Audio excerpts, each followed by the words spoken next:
Are we going to watch the Ethan Hawke clip? Yeah. So look, there's a clip from that one that I really like, and we'll talk about it. Light pollution has robbed us of what I think all of our ancestors always inherently observed. Whoa, when hand me a nighttime doobie, came bro. around, everybody realized, well, you're a part of the infinite cosmos, and there's magic to the universe, which is why there were so many people, hundreds, if not thousands of years ago, that had these whimsical tales and what does these whimsical ideas mean? of the importance like of life Disney and existence shit. when they're in the Whimsical most is Disney brutal shit, right? moments of history.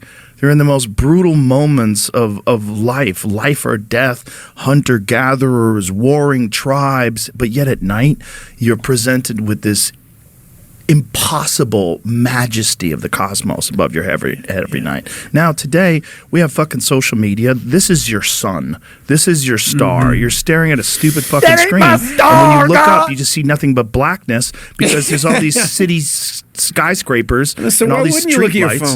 Exactly. It's blinded out the one thing that is like one of the most important, humbling, like Have you ever grounding seen the stars outside of the experiences. city? Peering at Not the cosmos. Really. Isn't it weird? It's so hard to be in a bad mood when you're looking at the stars. Right. It's so hard to be in a bad mood when you're riding a bicycle and you feel the wind in your. I mean, it's funny. It's such a simple little thing, a stupid little invention, this bicycle. But you get in, you ride around. It's very hard to stay in a bad mood. How come I've never seen you riding on a spend 2 hours bicycle, on a bro? bicycle. I really don't. Yeah. And there's so many things like that we He doesn't even rob go on ourselves walks. of. I don't know.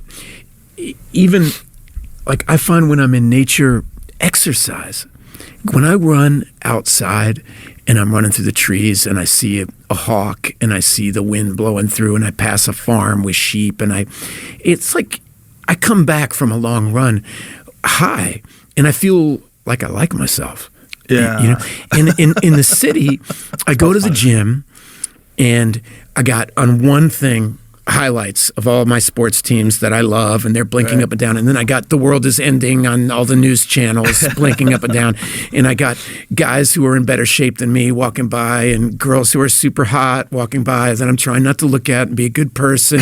and I walk out of the damn gym and I hate myself. You know what I mean? I got some exercise, but it wasn't. I long for the country, and but anyway, it's certainly a different experience.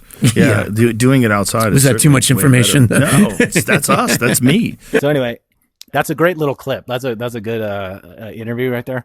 But Have you left the gym feeling crappy about yourself? yes, I have definitely left the gym feeling crappy about myself. There's this feeling where I'm like sitting at the gym, I'm working out with all these people, but I'm not actually engaged with any of these people. Like they might as well not be there, right? Yeah. And that's kind of a weird feeling, like, why am I here? That's why you have to talk to people. Okay, well, I suppose I do. Grab your balls and holler at some bitches. Well, Yeah, they aren't going to come up to you.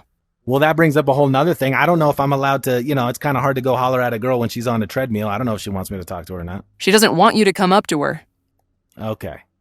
but she might be glad if you do it anyway. Okay. So grab your balls. Well, maybe I'll do that. But nonetheless, there's still this kind of crappy feeling of like, What's crappy about it? well, it's this feeling of like not sort of knowing, like, it's like I'm working out, but I also don't want to like bother people while they're working out. But I also like go to the gym to kind of like interact with other humans. I do have a really, really amazing home gym here. I could just stay here and work out. Right. I don't have a whimsical farmland to go jog through, really. It's pretty nice around here. True. You could go jogging around here. Yeah, I could. But what he's really saying though is he's just saying working out in a way where your attention is inward rather than your attention being drawn outward. And when you go to the gym, your attention, and not just in the larger point Joe is making, is that it's not just the gym, it's our whole world is, I mean, before there was external stimuli, which was the natural world. Then there was internal stimuli, which is like me motivating myself, talking to myself and coming up with ideas and so on. And now we kind of have this other mode, which is sort of this competition for our attention from all the other human beings. Like the whole wide world is competing for everybody's attention all the time.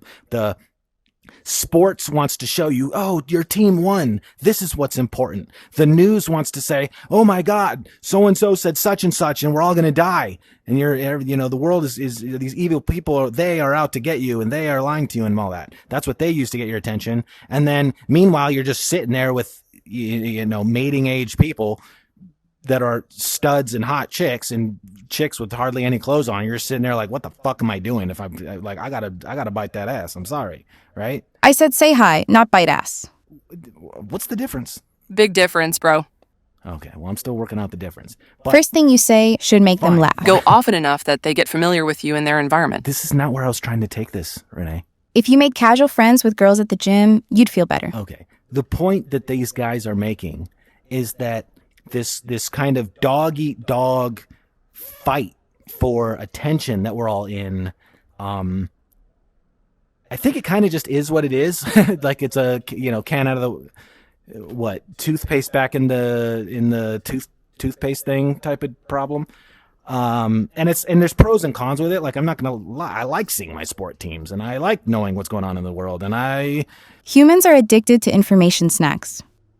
it's true that we've lost. We're certainly being more and more disconnected from the natural world. That is for sure. And our world is becoming much, much more digitized, and we're competing for each other's attention. All the people complaining about the fact we compete for attention are themselves competing for attention about how we shouldn't compete for attention. Yeah, who knows? Maybe if there was like a gym where everyone just went. There are those like fitness groups that go work out at the park and stuff. Yeah, I've seen those people that do Tai Chi in the park and shit. Yeah, go stand on one leg at the park, bro. But then, see what'll happen is you sit there bitching and moaning like, oh man, the gym and, like, oh, the cosmos and blah, blah, blah. But then when it actually comes down to it, it's like, okay, well, why don't you go out on a desert night and go on a run in the middle of a desert night? You're like, oh, I would, but I'll just go to the gym. Right? So I don't know. But I get their point.